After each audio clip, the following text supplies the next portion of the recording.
আচ্ছা রিবাদ বলো তো পাখি পাকা পেঁপে খায়? আচ্ছা ভাই, তো ১ম কথা হচ্ছে যে পাখি পাকা পেঁপে খায় না। পাখি কাঁচা মরিচ খায়। আর সবথেকে অদ্ভুত বিষয়টা কি জানেন? সেটা হচ্ছে যে পাখি এত কাঁচা মরিচ খায়, তারপরেও পাখির ঝাল লাগে না কেন? আচ্ছা একটু ভাবেন, যখন আমরা যখন একটা মরিচ যখন কামড় দেই, ঝালে পুরা মাথা হ্যাং হয়ে যায় একেবারে। দেখি অনেক সময় চোখ দিয়ে পানি পর্যন্ত আসে। কেউ, কেউ তো পর্যন্ত কান্না পর্যন্ত করে দেয়।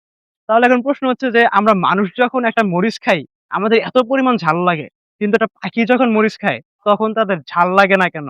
মহান আল্লাহ তাআলা তাদের ভিতরে এমন স্পেশালিটি কি দিয়েছে? যার কারণে তাদের এত মরিচ খাওয়ার পরও তাদের একটুও ঝাল লাগে না? আমাদের অনেকেরই ধারণা ঝাল বুঝি টক বা মিষ্টির মতো কোনো স্বাদ, কিন্তু বিজ্ঞান বলছে ভিন্ন কথা। ঝাল আসলে কোনো স্বাদ নয়, এটি হলো এক ধরনের জ্বালাপোড়া বা ব্যথার অনুভূতি। মরিচের ভিতরে লুকিয়ে থাকে এক অদৃশ্য জাদুকরী রাসায়নিক উপাদান যার নাম ক্যাপসাইসিন। মরিচের এই ক্যাপসাইসিন অণুগুলো আমাদের জিভ বা মুখের সংস্পর্শে আসা মাত্রই এক অদ্ভুত কাণ্ড ঘটায়। আমাদের শরীরে TRPV1 নামক এক ধরনের পেইন রিসেপ্টর বা ব্যথাবাহক কোষ থাকে, যার কাজ হলো শরীরের অতিরিক্ত গরম বা আগুনের তাপ অনুভব করলে মস্তিষ্ককে সতর্ক করা। ক্যাপসাইসিন এই কোষগুলোকে ধোঁকা দেয়। এটি গিয়ে ওই রিসেপ্টরের সাথে যুক্ত হয় এবং মস্তিষ্ককে মিথ্যে সিগন্যাল পাঠায় যে মুখের ভেতরে আগুন জ্বলছে। মস্তিষ্ক যখন এই মিথ্যে সিগন্যালটি পায়, তখন সেটাকে সত্য ভেবে নেয়। সে মনে করে শরীর অতিরিক্ত গরম হয়ে যাচ্ছে। তাই শরীরকে ঠান্ডা করার জন্য মস্তিষ্ক দ্রুত ঘাম নিঃসরণ শুরু করে এবং চোখ নাক দিয়ে পানি বের করে দেয় ওই অদৃশ্য আগুন নেভানোর জন্য। অর্থাৎ ঝাল খাওয়ার পর আপনার যে অবস্থা হয় তা মূলত আপনার শরীরের একটি প্রতিরক্ষা ব্যবস্থা বা ডিফেন্স মেকানিজম মাত্র। অনেকে মনে করেন মরিচের বীজই বোধহয় সব ঝাল। মরিচের ভেতরের যে সাদা অংশটা বা পর্দা থাকে, সেখানেই ক্যাপসাইসিনের ঘনত্ব সবচেয়ে বেশি থাকে। একটু আগে আমরা জেনেছি মানুষের শরীরে TRPV1 নামক এক ধরনের পেইন রিসেপ্টর থাকে, যা ঝাল শনাক্ত করে। কিন্তু পাখিদের বিবর্তনের ধারায় তাদের শরীরে এই নির্দিষ্ট রিসেপ্টরটি এমনভাবে তৈরি হয়েছে যে সেটি ক্যাপসাইসিনের প্রতি একদমই সংবেদনশীল নয়। সহজ কথায় বলতে গেলে, আপনার ঘরের দরজায় যদি তালা থাকে কিন্তু চাবি না থাকে, তবে যেমন দরজা খুলবে না, তেমনি পাখির মুখে ক্যাপসাইসিন থাকলেও সেটি মস্তিষ্কে ব্যথা বা জ্বালাপোড়ার কোনো সংকেত পাঠাতে পারে না। যেখানে একজন মানুষের জিভে প্রায় 9 থেকে 10 হাজার টেস্ট বাড থাকে, সেখানে একটি সাধারণ পাখির জিভে মাত্র 50 থেকে 500টি থাকে।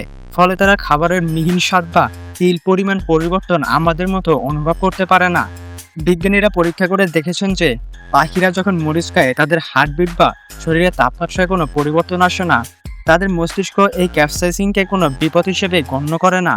আর এই কারণে তারা সবচেয়ে ঝাল মরিচগুলোকে খুব আরামে চিবিয়ে সাবার করতে পারে। কিন্তু প্রকৃতি কেন পাখিদের এই বিশেষ ইমিউনিটি বা ক্ষমতা দিল? কেন কেবল স্তন্যপায়ী প্রাণীদের জন্য ঝালকে যন্ত্রণাদায়ক করা হলো, আর পাখিদের জন্য কেন করা হলো সুস্বাদু?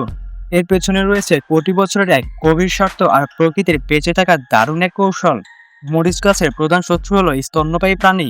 এই প্রাণীদের দাঁত খুব শক্তিশালী এবং তারা যখন মরিচ খায়, তখন ভেতরে থাকা বীজগুলোকে চিবিয়ে গুঁড়ো করে ফেলে। ফলে সেই বীজ থেকে আর নতুন চারা জন্মানোর সম্ভব হয় না। এই ধ্বংসযজ্ঞ থামাতে মরিচ গাছটার ফলে ক্যাপসাইসিন নামক এই ঝাল রাসায়নিকটি যুক্ত করেছে, যাতে আমরা বা স্তন্যপায়ী প্রাণীরা কামড় দিলে ব্যথায় চিৎকার করে উঠি এবং পরের বার সেই গাছ থেকে দূরে থাকি।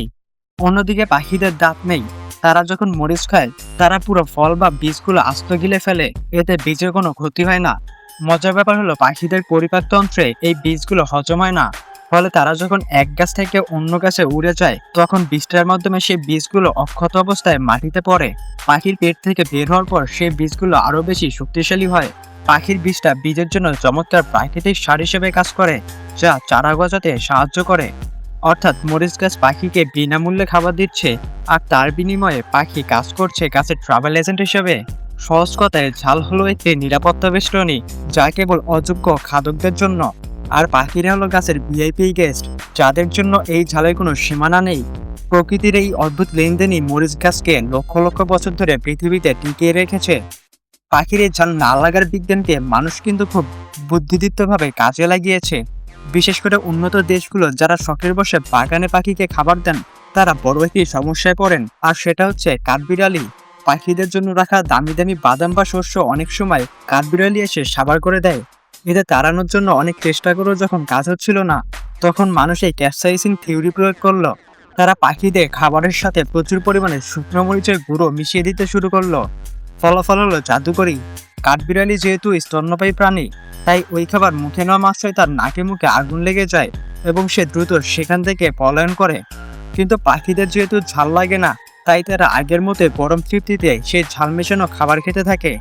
তাদের স্বাদে কোনো পরিবর্তনই মনে হয় না। বর্তমানে অনেক কোম্পানি বাণিজ্যিকভাবে মরিচ মেশানো পাখির খাবার বিক্রি করে। এটি একই সাথে পাখির জন্য নিরাপদ এবং চোট এড়াতে 100% কার্যকর। এমনকি এই মরিচ পাখির শরীরের ভেতরকার কিছু ক্ষতিকারক পরজীবী বা ব্যাকটেরিয়া ধ্বংস করতেও সাহায্য করে বলে অনেক গবেষক মনে করেন। একবার ভাবুন, যে ঝাল আমাদের চোখে পানি এনে দেয়, সেই একই ঝাল পাখিদের জন্য বডিগার্ড হিসেবে কাজ করছে। প্রকৃতির এই বিচিত্র জ্ঞানকে কাজে লাগিয়ে মানুষ কিভাবে নিজের সমস্যার সমাধান করছে তা সত্যি বিস্ময়কর। পাখির ঝাল না লাগা আর মরিচ গাছের তাকেই বেছে নেওয়া, এটি কোনো কাকতালীয় ঘটনা নয়। এটি প্রমাণ করছে যে এই পৃথিবীতে প্রতিটি উদ্ভিদ এবং প্রাণীর মধ্যে এক অদৃশ্য লেনদেনের সম্পর্ক বিদ্যমান। মরিচ গাছ পাখিকে পুষ্টি দিচ্ছে, আর তার বিনিময়ে পাখি সেই গাছকে দিচ্ছে নতুন নতুন জায়গায় ছড়িয়ে পড়ার সুযোগ। এই পারস্পরিক নির্ভরতায় পৃথিবীর বাস্তু সংস্থানকে টিকিয়ে রেখেছে। একটি ছোট্ট মরিচের দানার ভেতরেও যে এত বড় ইঞ্জিনিয়ারিং আর মাস্টার প্ল্যান লুকিয়ে থাকতে পারে, তা আমাদের ভাবিয়ে তোলে। আমরা অনেক সময় প্রকৃতিকে আমাদের মতো করে নিয়ন্ত্রণ করতে চাই, কিন্তু প্রকৃতি সবসময় তার নিজস্ব বুদ্ধিমত্তায় আমাদের চেয়ে এক ধাপ এগিয়ে থাকে। ওয়েল, আজকের পর থেকে আপনি যখনই কোনো লাল টকটকে মরিচ দেখবেন, আপনার কি সেই ছোট্ট পাখিটার কথা মনে পড়বে না? প্রকৃতির এমন আর কোন রহস্য আপনাকে সবচেয়ে বেশি অবাক করে? আমাদের কমেন্টে জানাতে ভুলবেন না।